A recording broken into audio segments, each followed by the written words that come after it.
पंजाब की भगवंत मान सरकार ने हाल ही में एक फैसला सुनाया। फैसला ये कि जो इस बार धान की रोपाई होगी वो 1 जून से होगी। जैसे ही ये फैसला आया वैसे ही इस फैसले के विरोध में कई सारी बातें सामने आने लगी। जब भगवंत मान से इस बारे में सवाल पूछा गया तो उन्होंने कहा कि धान की रोपाई के लिए 6-6 7-7 जिलों के अलग जोन बनाए जाएंगे, 4-4 जोन, और इन चारों जोनों में अलग अलग तारीखों पर धान की रोपाई वो करवाएंगे। और इससे जो पानी का प्रेशर पड़ता है, आपको बताऊं कि जो धान होती है उसकी फसल के लिए बहुत सारा पानी चाहिए होता है, और ये समस्या पिछले काफी समय से पंजाब में आ रही है कि पानी का लेवल जो है कम होता जा रहा है। तो इसके एक सॉल्यूशन के रूप में भगवंत मान ने हाल ही में ये ऐलान कर दिया कि जो धान की रोपाई है इस बार 1 जून से होगी। उन्होंने जो भी तर्क दिए कि पानी का जो दबाव है इस बार इससे नहीं पड़ेगा या इससे किसानों को फायदा होगा, लेकिन जब से ये फैसला आया उसके बाद से एक्सपर्ट से बात करें या किसानों से बात करें, इसके विरोध में ज्यादा बातें सामने आ रही है। कुछ लोग इसका समर्थन भी कर रहे हैं लेकिन वो बहुत कम लोग हैं, विरोध ज्यादा हो रहा है। तो अब इस समय मैं भी कश्मकश में हूं और मेरे जैसे शायद बहुत सारे लोग हैं जो समझ नहीं पा रहे कि आखिर सही क्या है। इसे लेकर हमने एक्सपर्ट से भी बात की है, उसका वीडियो भी आप किसान तक पे देख सकते हैं। इसके डिस्क्रिप्शन बॉक्स में मैं आपके साथ शेयर करूंगी कि जाने माने कृषि एक्सपर्ट देवेंद्र शर्मा ने इस पूरे मुद्दे पर क्या कहा। लेकिन आखिर ये पूरा मुद्दा है क्या, धान की रोपाई का पूरा जो कहानी है, जो गणित है, सही क्या है, गलत क्या है, इतिहास क्या है, इस सारे सवालों के जवाब के लिए आज मैं आपके सामने उपस्थित हुई हूं। नमस्कार, मेरा नाम हिमानी दीवान है और आज के इस एक्सप्लेनर वीडियो में इसी सारे मुद्दे पर हर सवाल का जवाब लेने के लिए एक बार फिर से मैंने अपने साथ इनवाइट किया है किसान तक के एडिटर मिस्टर ओम प्रकाश को। तो ओम प्रकाश जी, एक बार फिर बहुत स्वागत है आपका, बहुत सारे सवालों के साथ। धन्यवाद हिमानी जी। तो मुझे लगता है कि आपको एक ये जिम्मेदारी भी अब महसूस होने लगी होगी कि आपको सारे सवालों का जवाब देना है, ताकि बहुत सारे जो खेती के ऐसे अनछुए पहलू हैं जो हमें पता नहीं होते। धान उगता है, चावल मिलता है, हम खाते हैं, सिर्फ इतना ही बहुत सारे लोगों को पता होता है। लेकिन धान पर आज हम चर्चा कर रहे हैं क्योंकि पंजाब से सबसे ज्यादा धान आता है, अगर मैं गलत नहीं हूं तो। और उसको लेके एक फैसला किया भगवंत मान ने कि 1 जून से धान की रोपाई होगी। इसके बाद विरोध हो रहे हैं। तो क्यों हो रहे हैं विरोध? 1 जून से धान की रोपाई अगर शुरू होती है तो इसके फायदे और नुकसान क्या है? देखिए, मैं तो ये सबसे पहली बात दर्शकों से ये करना चाहूँगा कि देखिए किसानों पे कितने तरह के प्रतिबंध लगे हुए जी। हैं। ये भी प्रतिबंध है कि किसान अपने मन से कभी भी धान की खेती नहीं कर सकता। ये पंजाब में ही है या सब जगह? नहीं, ये 2 राज्यों में अभी जहाँ तक मुझे जानकारी है, जी। पंजाब हरियाणा में है। पंजाब तो हरियाणा। किसानों के ऊपर इस तरह के बैरियर लगाए हुए हैं कि आपकी खेती कब करनी है, आपको किस चीज़ की बुआई करनी है, नहीं करनी है, आपको कहाँ बेचना है, नहीं बेचना है। तो एक तो मुद्दा ये है कि प्रतिबंध था। प्रतिबंध है। वहाँ पे प्रतिबंध था कि 15 से 20 जून के बीच में आप बुआई कर सकते हैं, धान की रोपाई कर सकते हैं। अब उसका असर ये होता था कि जब 20 जून को रोपाई करेगा, 20 जून से शुरुआत होगी। अच्छा। उससे पहले अगर रोपाई करता है, ये हरियाणा में 10 जून है। 10 जून से पहले जैसे हरियाणा में कई जिलों में हमने देखा कि 10 जून से पहले किसी ने रोपाई की, कृषि विभाग आ करके उसमें ट्रैक्टर से जुताई करवा दिया। अच्छा, खराब हाँ, कर दिया पूरा। पूरा खराब कर दिया खेत कि आपने रोपाई कैसे की। ये इसलिए कानून बनाया गया कि ताकि जो गर्मी है, जून में भीषण गर्मी पड़ती है, पानी का संकट रहता है, तो पानी बचाने की वजह से, क्योंकि धान में पानी की खपत बहुत ज़्यादा होती है और 1 हेक्टेयर में करीब 150 लाख लीटर पानी पूरे 4 महीने का लगभग फसल होती है। तो 4 महीने में 1 हेक्टेयर में 150 लाख लीटर पानी लग की जाता खपत है। होती है। उसमें से ज़्यादातर जो हिस्सा का खपत होता है वो होता है शुरुआत में, जब उसकी रोपाई होती है, ट्रांसप्लांटिंग करते हैं। तो इसीलिए सरकार ने ये कहा कि हम ये 20 जून के आसपास शुरू करेंगे, ताकि जुलाई आते आते जब मानसून आ जाएगा तब ये सब रिकवर हो जाएगा, पानी आ जाएगा, तो हम भूजल का इतना दोहन नहीं करेंगे। वरना अगर हम पहले कर देंगे, मई जून में अगर हम करते हैं, जून के अर्ली जून में, तो उसमें भूजल का दोहन ज़्यादा होगा। तो जल दोहन के हिसाब से तो ये सही है। लेकिन जब हम 15 जून के बाद रोपाई करते हैं तो वो हमारा जो हार्वेस्टिंग है धान की, वो हो जाती है, उसकी हार्वेस्टिंग होती है नवंबर में। अच्छा। नवंबर में क्या होता है, नवंबर में सर्दी आ जाता है, सर्दी आ जाती है, मॉइस्चर ज्यादा हो जाता है, फिर वो पराली के धुएं की समस्या जो आती है, जो दिल्ली तक बड़ा मुद्दा एक बनता है कि पराली के धुआं, आपने भी पीछे जाके पंजाब में स्टोरी की थी, ग्राउंड रिपोर्ट की थी, तो आपको पता है कि पराली कितना बड़ा इशू है, पूरे देश को पता है कि 6-7 राज्यों में जबरदस्त पराली जलाई और उसका जाती है, ब्लेम पूरा किसान के ऊपर है, पूरा किसान के ऊपर जाता है। तो इसीलिए ये फैसला लिया गया कि क्यों न 1 जून से कर दिया जाए, ताकि उधर पराली की समस्या न हो जाए। अगर 1 जून से रोपाई करने की परमिशन मिल जाएगी किसान को, अव्वल तो वो मई में करना चाहता तो मई में कर ले, ताकि वो जब अक्टूबर में जब हवा चल रही होती है, आसमान साफ होता है, ओस नहीं पड़ रही होती है अक्टूबर में, तो ओस की शुरुआत नवंबर में होती है, तो तभी वो कटाई करके जितना भी पराली जलाना भी है कहीं, हालांकि जलाने का हम समर्थन नहीं करते और करना भी नहीं चाहिए, वो समस्या से बच जाएगा।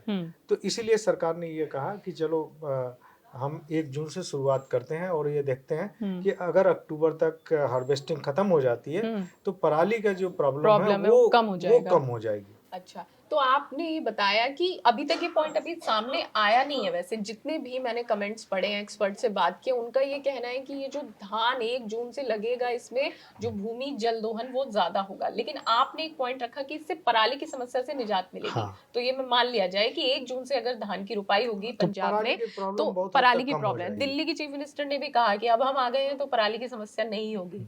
तो मुझे लगता है दिल्ली पंजाब साथ मिलके कोई काम कर रहे हैं। मुद्दा यही है कि हम जब एक सलूशन पे जाते हैं तो दूसरी समस्या खड़ी हो जाती है, दूसरे पे जाते हैं तो तीसरी समस्या खड़ी हो जाती है। उसी पे आना चाहूंगी कि आपने एक बहुत अच्छा पॉइंट रेस कर दिया, जो हम जब से हमारा किसान तक लॉन्च हुआ था इसी बात के साथ कि पराली बड़ा मुद्दा है। आपको याद होगा सर, हम अक्टूबर नवंबर में ये लॉन्च हुआ था, हमने पूरे पराली के मुद्दे पर एक डॉक्यूमेंट्री बनाई थी, क्योंकि एक बड़ी समस्या और इसका विलेन किसान को बनाया जाता है। इसका लिंक मैं डिस्क्रिप्शन में दूंगी, आप उस वीडियो को जरूर देखिएगा। अभी ओम जी ने कहा कि 1 जून से धान की रोपाई होगी। भगवंत मान का ये फैसला इस लिहाज से अच्छा है कि शायद पराली की समस्या आने वाली सर्दियों में नहीं देखने को मिलेगी। लेकिन अब आते हैं ओम जी वो एक्सपर्ट कमेंट पे, जो मैंने यहाँ नोट किए हैं। जैसे SS जोहल जो है वो ये कह रहे हैं कि 1 जून से भूजल प्रभावित होगा, गर्मी का मौसम होता है, पानी की खपत ज्यादा होती है, घटते भूजल स्तर के लिए ये अच्छा नहीं है। BS ढिल्लो जो PU के पूर्व कुलपति हैं, उन्होंने भी ये कहा है कि यहाँ पर अगर 1 जून से धान की रोपाई होगी तो भूजल स्तर बहुत नीचे चला जाएगा।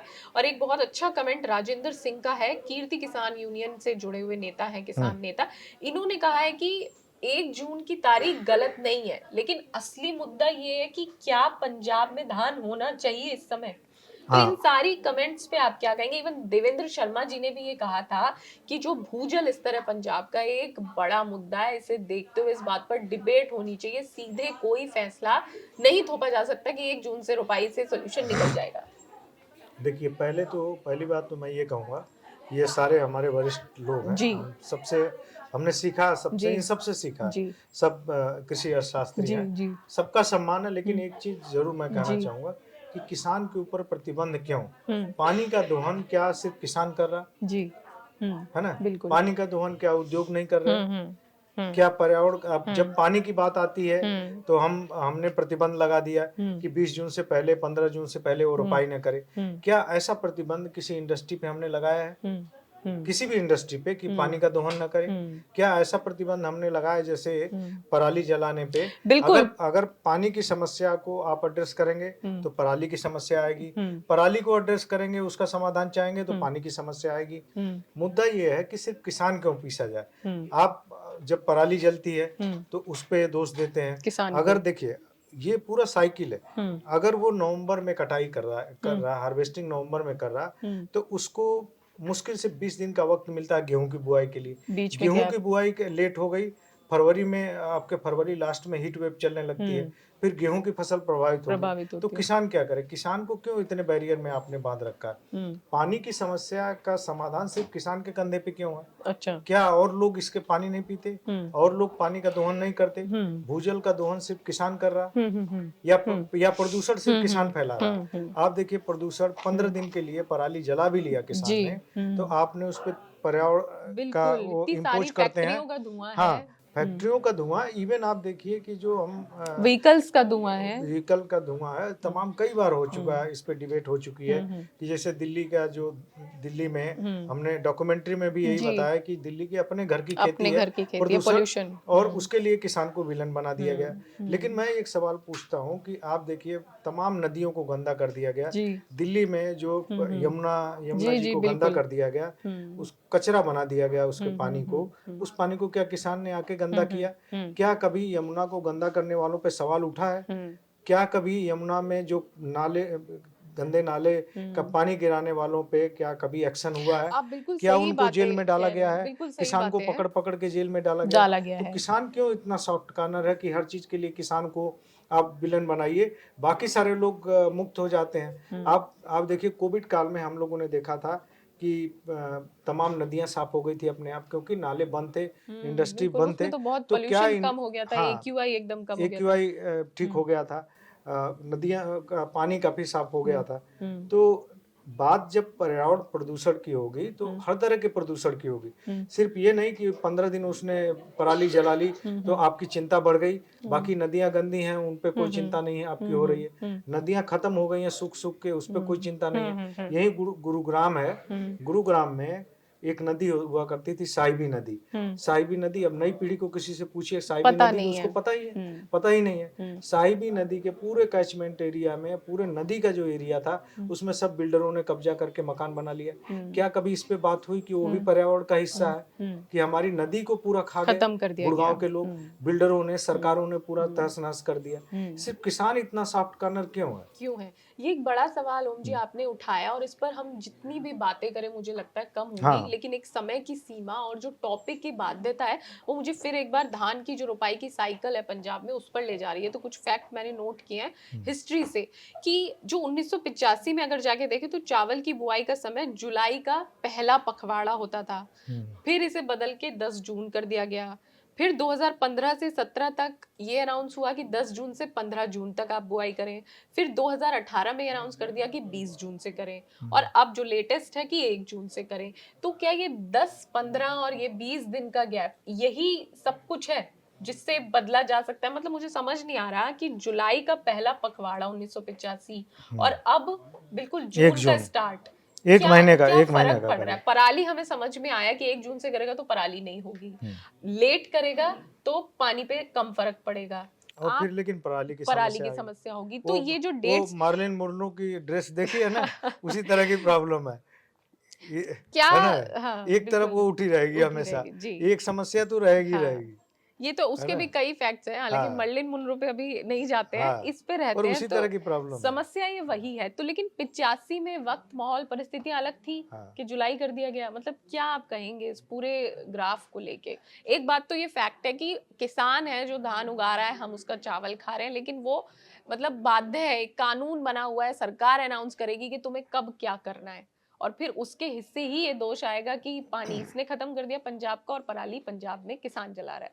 देखिए बड़ा कंफ्यूजिंग लग रहा है। पानी का जो इशू है ये निश्चित तौर पे बहुत महत्वपूर्ण है, और चूंकि ये हरित क्रांति के दौर में, जब 60s के दौर में ये सब शुरू हुआ था, तब हम इस स्थिति में थे कि हम दूसरे के सामने हमें हाथ फैलाना पड़ रहा था। तब हमारी जरूरत थी, और तब पंजाब के लोगों ने, हमारे वैज्ञानिकों ने, पंजाब के किसानों ने, हरियाणा के किसानों ने, पश्चिमी उत्तर प्रदेश के किसानों ने, और भी कई राज्यों के किसानों ने पूरे जी जान से लगा करके देश को उसमें आत्मनिर्भर बनाया। ये तो बात ठीक थी कि चलिए हम आत्मनिर्भर हो गए।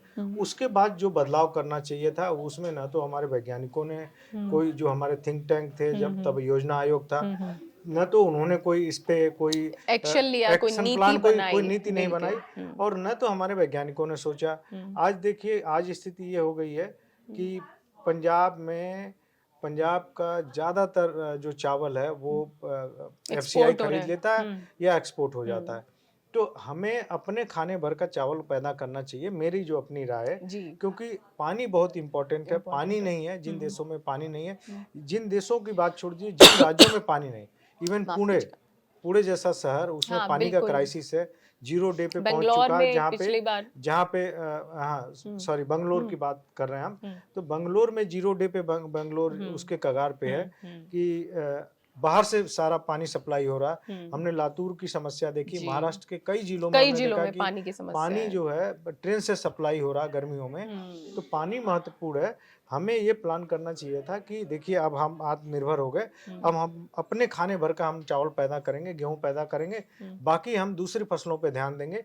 तो ये जो हमारे पॉलिसी मेकर थे उन्होंने ध्यान नहीं दिया, और आज ऐसे हम दोराहे पे खड़े हैं कि हम देखिए उगाएं तो क्या उगाएं, हम और एक कब तरह से उगाएं? वर्चुअल पानी का ट्रेड कर रहे हैं, वर्चुअल पानी हम एक्सपोर्ट कर रहे हैं। हम 90,000 करोड़ रुपए का एक साल में मैक्सिमम हमने चावल एक्सपोर्ट किया है, और मुझे लगता है कि 9 लाख करोड़ रुपए का पानी हमने उस पर खर्च किया है। अब आप ये सोचिए कि आईसीआर का एक डेटा है, जो अशोक कुमार सिंह हैं, इनके पूसा के डायरेक्टर हैं, उन्होंने मुझे कई बार ये बातचीत में बताई है कि 1 हेक्टेयर में 150 लाख लीटर पानी लगता है। 1 रुपए लीटर भी अगर पानी की कीमत लगाई जाए तो 1 हेक्टेयर में कितने लाख रुपए की, कितने करोड़ रुपए का पानी लगेगा, और उसका आउटपुट क्या है 1 हेक्टेयर में? मुश्किल से 1.25 लाख रुपए का आपका चावल पैदा होगा 1 हेक्टेयर में। तो 1.25 लाख रुपए का आप चावल पैदा कर रहे हैं, और उससे ज्यादा का पानी आप कंज्यूम कर रहे हैं। तो आपको ये देखना पड़ेगा कि आप किस तरफ जा रहे हैं। ये क्रॉप डाइवर्सिफिकेशन की तरफ जाएगा पूरा मुद्दा। लेकिन मेरी जो पॉलिसी मेकर हैं उनसे सवाल ये है कि आप एक तरफ 1,60,000 करोड़ रुपए का एडिबल ऑयल, 30,000 करोड़ की दालें ये इंपोर्ट कर रहे हैं एक साल में, करीब 2 लाख करोड़ हो गया।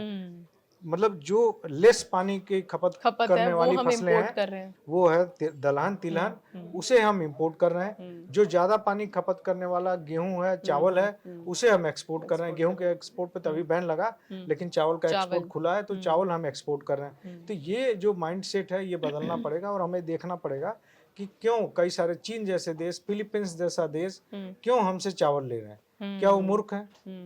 क्यों इस तरह की पॉलिसी बना रहे हैं? चीन तो नहीं अंधाधुंध उस पे काम कर रहा है। हमारा देश क्यों ज्यादा पानी वाली चीजों पे जोर दे रहा? हमें भी उस पे जाना चाहिए कि जितना हमारी जरूरत है, जितना गेहूं और चावल की जरूरत है वो हम पैदा करें। एक्सपोर्ट के लिए हमें नहीं पैदा करना। एक्सपोर्ट करने के लिए अपने यहाँ के पानी को खत्म करने का रिस्क हम ना ले, वो नहीं पैदा करना। और हमें एडिबल ऑयल पे जो 2 लाख करोड़ रुपए का हम इंपोर्ट कर रहे हैं उस पे फोकस करना पड़ेगा कि गेहूं और इसका धान का आप एरिया घटाइए, बाकी तिलहन और दलहन फसलों को बढ़ाइए। तो आपके पास जो ये आप कह रहे हैं कि भाई किसानों को पैसा नहीं मिला, आप खुद ही देने लायक हो जाएंगे। जो पैसा आपका 2 लाख करोड़ रुपए तो बाहर जा रहा है, दूसरे देश को जा रहा है, वो 2 लाख करोड़ रुपए आपके किसानों पे खर्च होगा। तो ये पूरा जो है माइंडसेट बदलने की जरूरत है, पॉलिसी में रद्दोबदल करने की जरूरत है। और इसमें किसानों के ऊपर देखिए एक चीज मैं जरूर कहूंगा कि आप कोई काम ऐसा करने जा रहे हैं कि वो सबके लिए अच्छा है, उसमें दंड जैसा कोई मत ले आइए कि हम जबरदस्ती डंडे के बल पे पंजाब के या हरियाणा के किसानों को हम धान की खेती छुड़वा लेंगे। ये काम मत करिए, ये नहीं करिए। तो मुझे लग रहा है ओम प्रकाश जी, जितनी बात आपसे की है, ये मुद्दा सिर्फ इतना सा नहीं है कि 1 जून को धान की रोपाई हो या 20 जून को। इस मुद्दे के पीछे की कहानी बहुत बड़ी है। ये फिर गेहूं तक आती है, गेहूं तक आती है फरवरी के लास्ट तक। अब मार्च में इतनी भयंकर गर्मी हमने देखी है जी, तो वो तो पूरा गेहूं की फसल खराब हो जाएगा। हाँ, एक चीज मैं यहाँ पे बीच में दूसरे सवाल में चला जाएगा मुद्दा।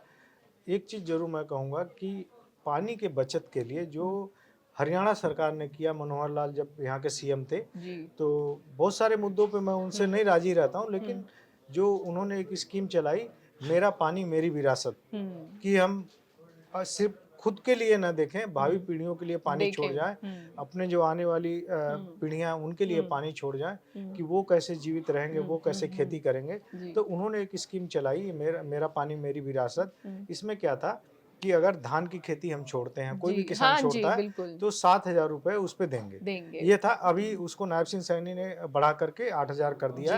तो ये इस तरह की स्कीम आप प्रोत्साहन दिया जाए, उनको प्यार से राजी किया जाए, डंडे के बल पे, कानून के बल पे नहीं।